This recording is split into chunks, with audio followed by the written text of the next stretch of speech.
What is good, my fellow comic geeks?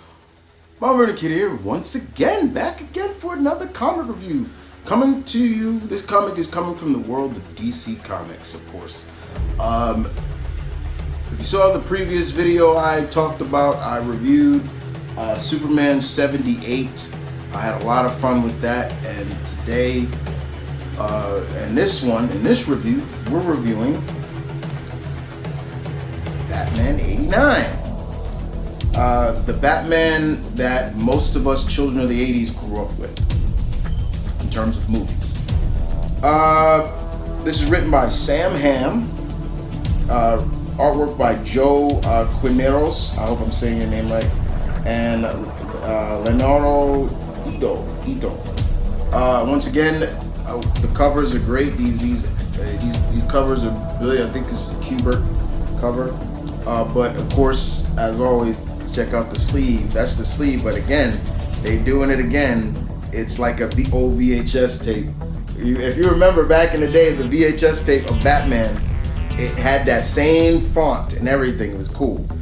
So this story is very interesting because it brings up a lot of things and ideas that were supposed to come, and also heard from word of mouth from actors that were going to be in, I think, the sequel. If Burton had continued, because this takes place, you can definitely say this takes place after Returns, and I say that because, well, it's brought up in terms of Selina Kyle. Yeah, Catwoman is in this. Selina, and there's a scene where Bruce, she thought he was dead, and but I digress. I went too far ahead. But yeah, this tells a very interesting story about. It gets a little nitty gritty in this. This is a story about equality, never forgetting where you came from. Like, even if you get to a high position, always stay humbled. Never take short corners. And the reason why I bring that up is because this also focuses on Harvey Dent. Billy D. Williams' Harvey Dent, if he became Two-Face in this. So just like in Superman 78, I was hearing pretty much Michael Keaton as Batman, Billy D. Williams as Harvey, I'm forgetting Pat Hingle as Commissioner Gordon, and I'm forgetting the actor who played Alfred, the original Alfred. I heard his voice, and of course Michelle Pfeiffer as Catwoman. There's a lot of teasers in here, but who are also the other players in here? So, not only are we seeing Commissioner Gordon, but we also see Harvey Bullock in here. Now, people who remember the first movie, I still always had the belief that Eckhart, the fat cop that was kind of on the one there, shoot, duck, the one that Joker shot. Hey, Eckhart, that one. I thought he was an homage to Harvey Bullock. But here, Harvey Bullock is in this. We also are introduced to Barbara Gordon. Barbara Gordon is in this, and she is a sergeant in the Gotham PD.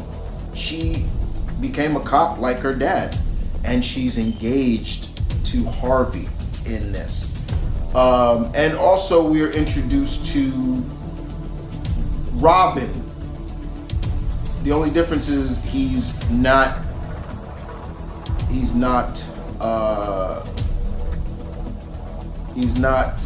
Dick Grayson.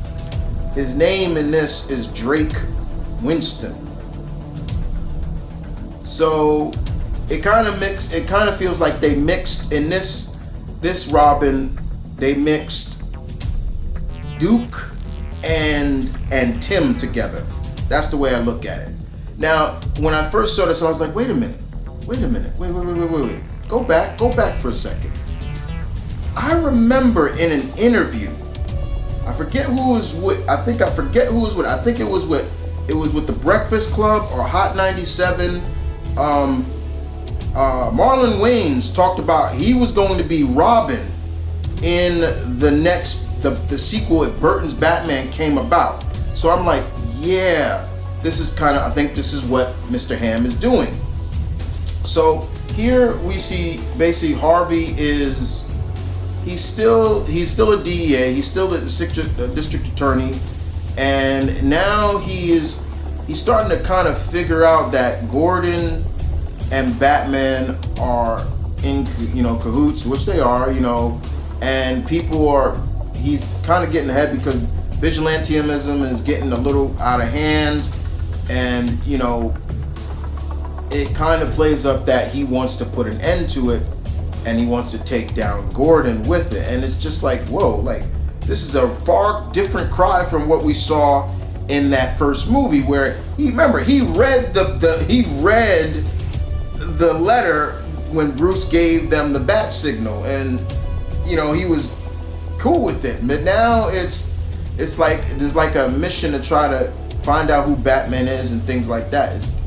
But we also get to see that where Harvey grew up in this. He grew up in Burnside. And in this, Burnside is kind of, if I was to picture it as Gotham, and this is where it kind of gets a little political, well, not political, but a little bit, Burnside is kind of where pretty much all the blacks live. That's the best way. So if we're looking at Gotham as New York, as Manhattan, the island of Manhattan, Burnside is basically the Harlem of Gotham. And we see that Harvey's there, and we're introduced to Drake. They call him Drake. And he's a cool boy. He's already keeping Burnside safe. Dressing up in a costume similar to this. That's him right there. There you go. So he's there, and he's kind of doing his thing. Later on, they even call in the National Guard to deal with, the vigilantism and even Batman. And Batman, Bruce gets, he enters at one point. He enters into a home, and he sees this little girl, and he sees this boy and this little girl, and he scares him, and he's like, no, he's like, I'm not. He's like, how old are you? Like, where's your parents? And all of a sudden, Drake comes and kind of throws him out the window by accident. But the National Guard see him, and they say, we will shoot you on sight if you don't. And they end up shooting they end up shooting the boy, the other boy that Bruce, and he dies. So his little sister Naisha is basically an orphan. And then of course there's some political, like I said, then it goes into active walks and protests about, a lot of this is going on the back of Gordon, but also a little bit of Harvey. So Bruce has to kind of stop thinking as Batman and start thinking as the billionaire philanthropist that he is. And he starts making promises and things like that to help out. And a lot of the people of Burnside, they understand, because even he says, look, I lost my parents to violence. And you hear people in the back saying, so did we. Like Bruce is trying his best, but he knows that as much as he tries, he has to see it through their eyes, and sometimes you don't. Harvey in this acts like a dick, to a degree. And while Barbara and Harvey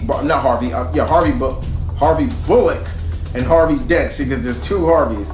So Dent and Barbara are trying to figure out who Batman could be. They have his remote control batarang.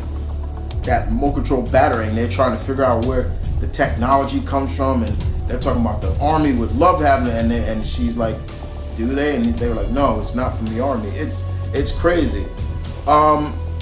It's then we do get to see how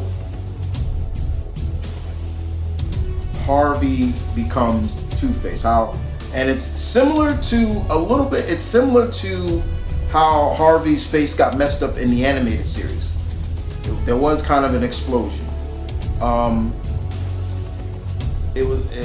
won't spoil how it happened, but it was. I was like, okay, that's cool. But we seeing that Harvey was always kind of playing with he was always kind of walking that line, similar to how we saw in the animated series. Like Big Bad Harvey was always underneath that skin, it was always there, and we kind of see that being played up in this. I found it really interesting that him and Barbara are engaged. When Catwoman is reintroduced, everybody thinks Catwoman was just an urban legend now. And even Drake even tells that to Bruce, like, Catwoman is just an urban legend. And once again, like I said, it's very interesting because it feels like they mixed Duke Thomas and Drake together, because the way Drake finds out Bruce is Batman is because it was Bruce and him that saved Harvey from the fire, but Harvey saw it as he saved Drake because he was in the fire, but it was the other way around. And you see what happens, and you just start seeing the mind deteriorate every time he's in the hospital. Bruce is saying, look, we can get him skin grafts and everything like that. I'll take him to the best skin graft doctors in Sweden, and they can do it. And Barbara's like, thank you, and it gets crazy. It gets really crazy. But by that time, you could already see it starts to dwindle. While in the meantime, Selina is doing her own kind of justice, realizing that a lot of the shit that's happening in Gotham is due to the upper class, and she is ready to expose that. And she's like, you want to help? And, it's similar to what we saw in, we're getting callbacks to Batman Returns. Like, Bruce meets her in the same rooftop where she stabbed Bruce and Bruce knocked her off the roof. And he's like, yeah, this is where you stabbed me. And she's like, yeah, and this is where you knocked me into kitty litter and stuff like that. It's like, and, she's like, yeah, I looked for you. You thought I was dead. I was like, no. And he's saying, no, I looked for you. I searched, and then I stopped searching because I gave hope that maybe you would resurface. And look at you now. You're here. So that was very interesting. We see a little bit of callbacks. We do get to see. We see that Selina has a psychiatrist she talks to. Guess who that psychologist is? I don't think anybody should not think her name is Dr. Quinn. Get it? So it's really funny. They do a lot of callbacks to that. But this is not as much. It feels like this was just another movie in the Burton run, because Burton's Batman's wasn't so action-packed, very more story-driven. And that's what this is based off. When Bruce and Drake and Robin basically, when he gives Robin a better suit, because that's the suit he gives him, Robin is there. He's right there with him, We even get a glimpse that Bruce gets the penny and puts it in the Batcave, things like that. Bruce's identity gets discovered by Harvey in this. I will spoil that.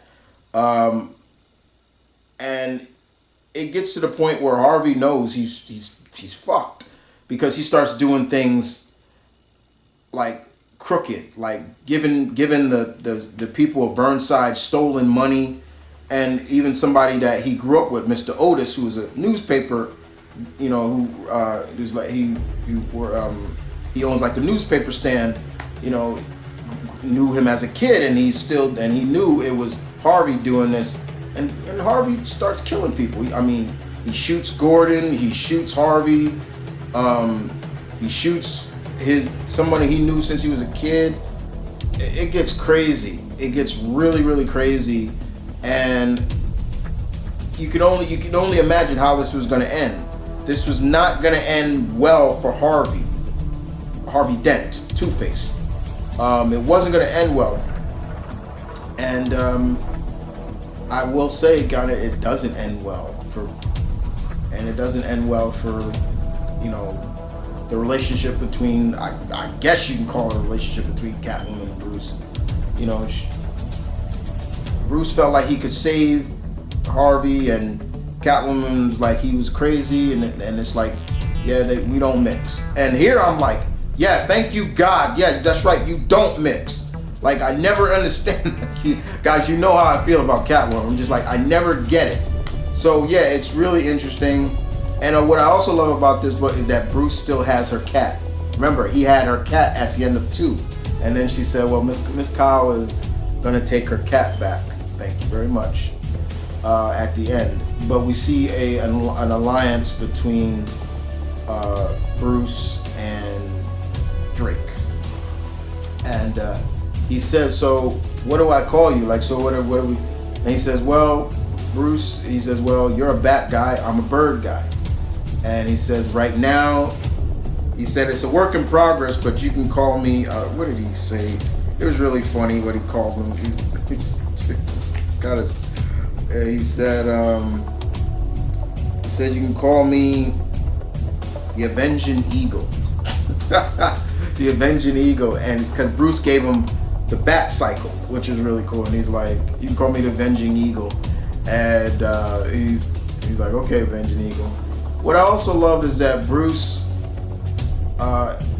we see later on, we see Bruce having a dream, a very pleasant dream of if things didn't go the way it did, he would have a wife and kids, and if everything, he would have adopted Naisha, the little girl that was orphaned, but it was just a dream, and I was just like, oh man, that was really good. That's how it ends, but it was good. This was fun.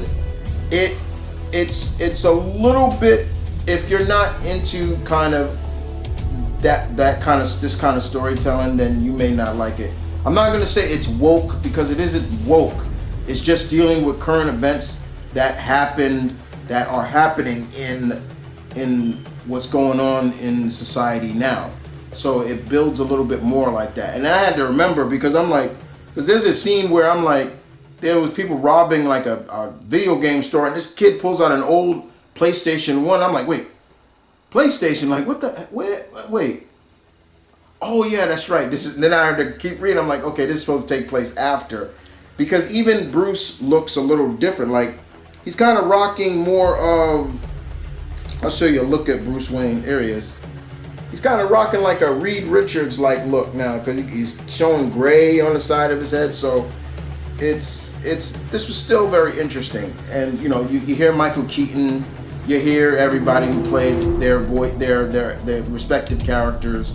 But it was fun. It was still fun. If I was giving it a rating, guys, I'm going 8.5. You know, on this. This was the storytelling is a little political and not that much action, but it's the story-driven story that you get from Burton's movies that make it work. You know, I didn't mind that they went with an amalgamation of Robin. You know, basically, and this is implying that, well, this Drake character came before, you know, or I guess, I don't know, because Schumacher's Batmans, I don't think were connected to Burton's run. So yeah, but anyway, the point is, it was fine. I enjoyed it. It was nice to see them give Harvey Dent, like, it always made us imagine, okay, what if they gave us Harvey Dent Two-Face, Billy D. Williams, Mr. Coke 45, cool as ice, Harvey Dent, you know, Two-Face. It does. It makes you wonder, like, okay, you know, what if that happened? What if Burton did do that third movie? You know, what if they did do that? Would this have been it? Would he have introduced Two-Face? Because Two-Face is one of my favorite Batman villains. I love Two-Face. I think he's number 3. He's number 3 when I'm looking at my Batman villains in the Rogues Gallery. It goes Mr. Freeze, Riddler, Two-Face, then Penguin, people like that. Joker's not very high on my list. I mean, he's in my top 10, but you know, I burn out on Joker real easy. Just saying. But yeah, this was fun. But if you are a fan, if you grew up with the Michael Keaton Batman, I say give it a shot. I recommend it. If you're interested in seeing how they would have told the next chapter in Burton's run of Batman, I recommend it. If you're just curious and you want to check it out, I still recommend it. You know, it is a hardcover.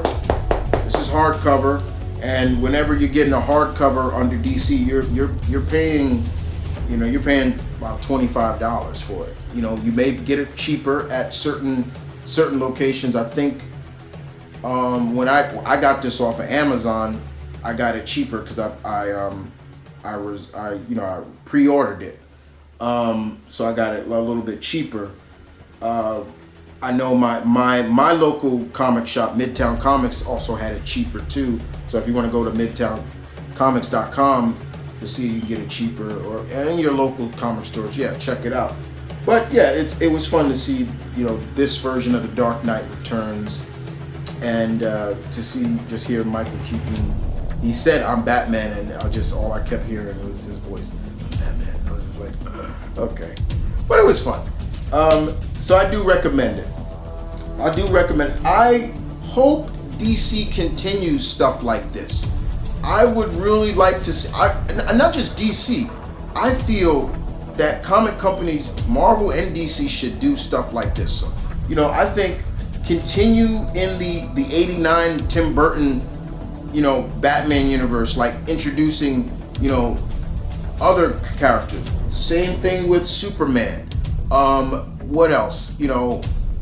I would say, do Wonder Woman, because to me, I still feel like there's still some stories to be told. What Wonder Woman was doing up until Batman v, we saw '84, but what was she doing in the '70s and things like that? And the same thing going for Marvel. What if they did Spider-Man story that took place in the Sam Raimi run, or the